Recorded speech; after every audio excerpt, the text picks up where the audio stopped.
अभी तो और बहुत से बोझ उठाने हैं। हनुमान जी साहब। तुम घर चले जाओ और गीता से कहना मेरा इंतजार न करे, मुझे देर हो जाएगी।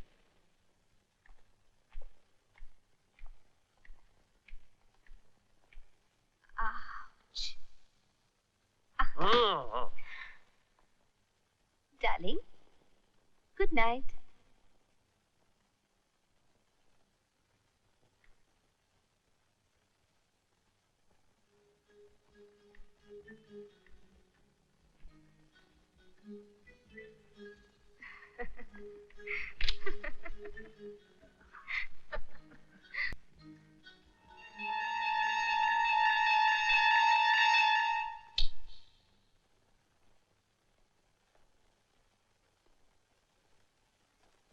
बहन, आप अंधेरा किए इस वक्त जिसका इंतजार कर रही हैं, वो नहीं आएंगे, क्योंकि वो खुद इस वक्त पाप के अंधेरों में डूबे हुए हैं। क्या मतलब है तुम्हारा?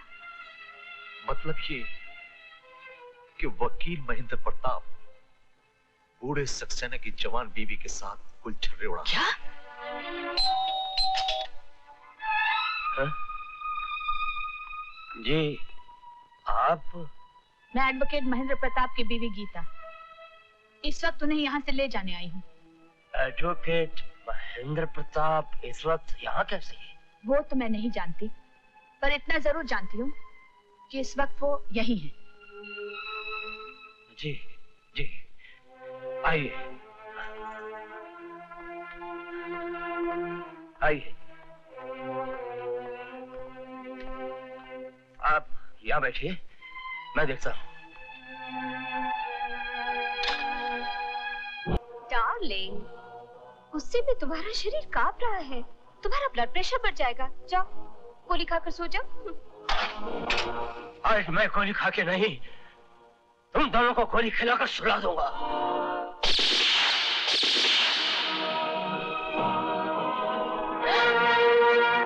ये क्या कर दिया आपने? अपना पाप छुपाने के लिए एक और पाप कर दिया। एक गिरी हुई औरत के लिए अपने हाथ खून से रंग लिए। खामोश, ज्यादा चालाकी दिखाने की जरूरत नहीं। एक तो मेरे घर में घुसकर मेरे पति का खून कर दिया, उस पर भाषण दे रही हो। क्या? मैंने? हाँ, तूने इसका खून किया। मुलजिमा गीता देवी, आपका कोई वकील है? मेरे पति खुद एक वकील हैं। वही साबित कर सकते हैं कि मैंने ये खून नहीं किया। महेंद्र प्रताप एक सरकारी वकील है, कोई भी सरकारी वकील अपनी बीवी की वकालत नहीं कर सकता। जज साहब, मैं सरकारी वकील जरूर हूं, लेकिन इस केस का चश्मदीद गवाह भी हूं। मैं आज अदालत में यह साबित कर दूंगा कि जज सक्सेना का खून उनकी पत्नी रूपा देवी के सामने मेरी पत्नी गीता ने किया।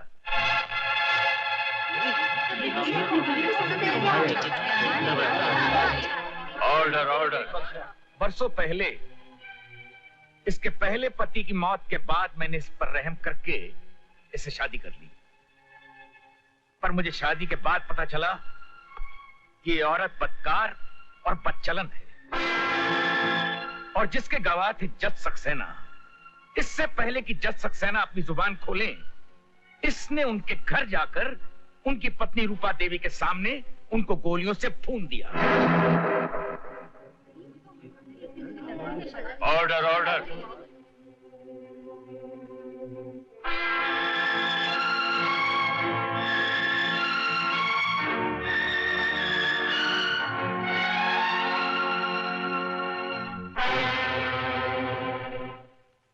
तमाम गवाहों और बयानात से यह साबित होता है कि मुलजिमा गीता देवी ने जज सक्सेना का कत्ल किया है। लिहाजा अदालत ताजीराते हिंद दफा 302 के तहत मुलजिमा गीता देवी को 14 साल कैद बामुशक्कत की सजा सुनाती है।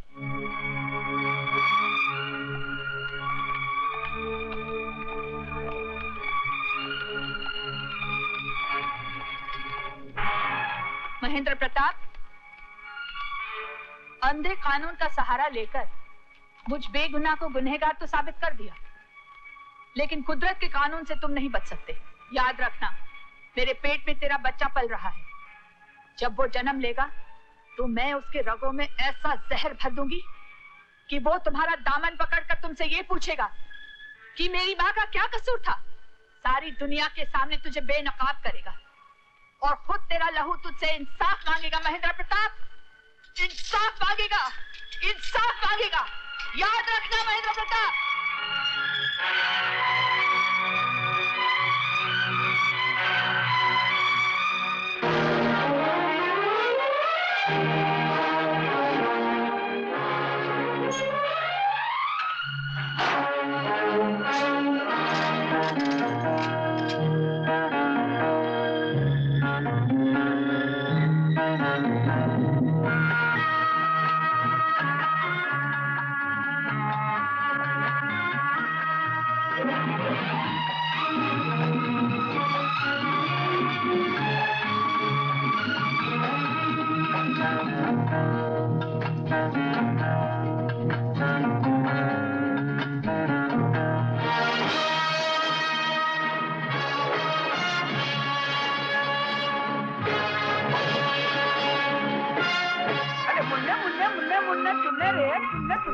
चुम्मा चुम्मा ले।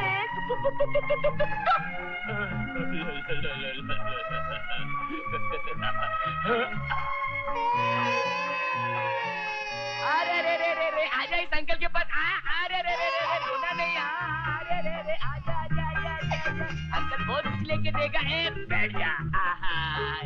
बॉल चाहिए। अरे रे रे रे रे अंकल मेरा बॉल दो ना। अरे अरे बॉल बॉल। अरे अरे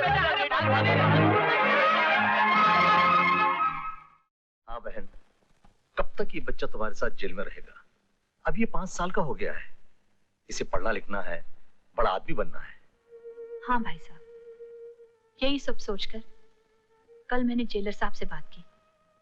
उनसे कहा सभी कागजी कार्रवाई करके राजू को आपके हवाले कर दे। हाँ गीता देवी, मैंने कागजी कार्रवाई मुकम्मल कर ली है। कल ही आकर बच्चे को ले जा सकते हैं।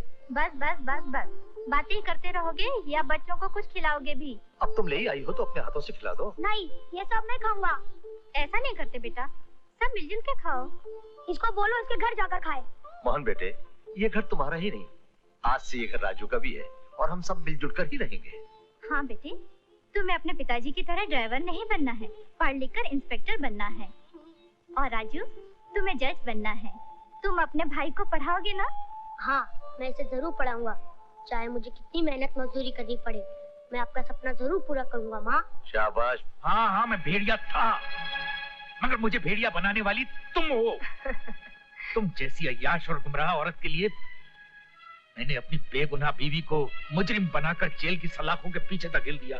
तुम तो कहते थे वो पुरानी किस्म की घरेलू घटिया औरत थी जिसे तुम बोर हो चुके थे। लेकिन अब मुझे एहसास हो रहा है कि वो पुराने किस्म की घरेलू और घटिया औरत तुम जैसी हाई सोसाइटी की बाजारू औरत से कहीं ज्यादा अच्छी थी। वो तो दीवी थी, लेकिन मैंने उसकी कदर नहीं की। दौलत की लालच में आकर मैंने उस पर कितने सुलझाए। वो मेरे बच्चे की मां बनने वाली थी और मैंने उसे धोखा दिया, उसके हाथों में हथकड़ियां पहना दी। शायद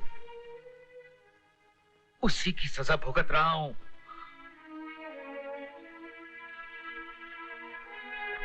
अब बहुत हो चुका, मैं आज ही जेल जाऊंगा, उसके पैर पकड़कर माफी मांगूंगा और अपने बच्चे को यहां इस घर में लेकर आऊंगा।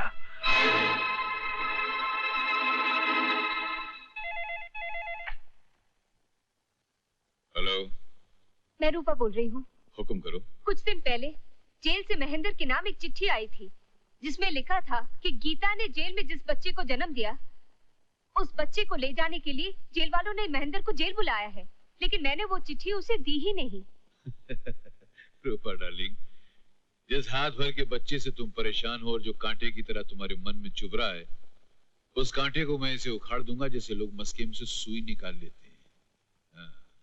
बहुत जल्द तुम्हें खबर मिल जाएगी कि हनुमान प्रसाद के घर में पलता हुआ महेंद्र प्रताप के खानदान का चश्मो चिराग मेरी मामूली सी फूंक से बुझ गया।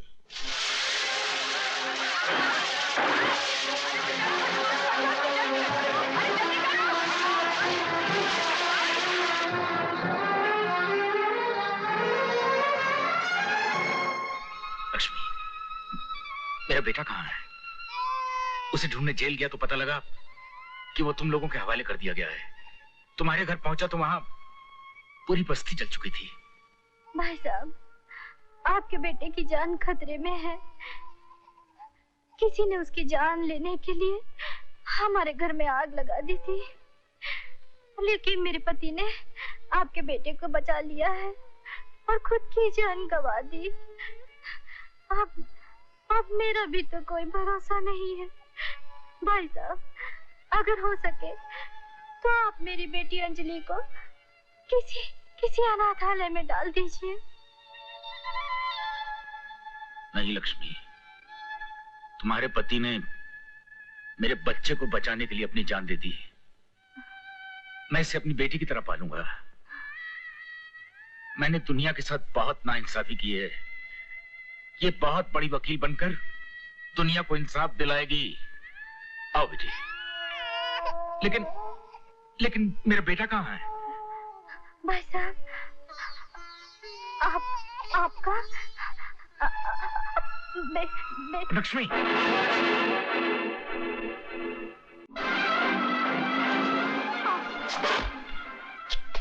मोहन, चोरी इसने नहीं, मैंने की है। लगता है दोनों। अरे तुम लोगों को शर्म नहीं आती? मुट्ठी भर चावल के लिए इन मासूम बच्चों की जान लोगे क्या? अरे ये भी चोर का भाई गिरा कर लगता है। क्या? अगर दोबारा चोरी की ना तो मैं दोनों की टांगें तोड़कर हाथ पे रख दूंगा, समझे? चल बे। चलो भाई चलो। जाओ बच्चों जाओ। देखा, 2.5 फुट का होके 6.5 फुट की बात करता है ये आदमी। भैया, मैंने तुम्हारे लिए खाना लाया था और तुमने मेरे लिए मार खाई। देख मोहन, आज के बाद तू कभी चोरी नहीं करेगा, क्योंकि तुझे पढ़ लिख कर पुलिस इंस्पेक्टर बनना है ना। तुझे तेरी माँ का सपना पूरा करना है ना। वादा कर कि तू अब कभी चोरी नहीं करेगा। मैं वादा करता हूँ भैया, मैं वादा करता हूँ। अरे रोना नहीं, वरना तुम दोनों भाइयों का प्यार देख के मुझे भी रोना आ जाएगा। बेटे, कहाँ रहते हो? इस दुनिया में कोई अपना ठिकाना नहीं, कोई अपना नहीं। अरे जिसका कोई नहीं होता उसका ऊपर वाला होता है, और कभी कभी नीचे वालों को ऊपर वाले की ड्यूटी संभालनी पड़ती है। तूने कहा ना कि तुझे तेरी माँ का सपना पूरा करना है, तो कुछ काम धंधा करना पड़ेगा कि नहीं? तो तू मेरे साथ चल, तमाशा करना और सारी दुनिया को तमाशा दिखाना।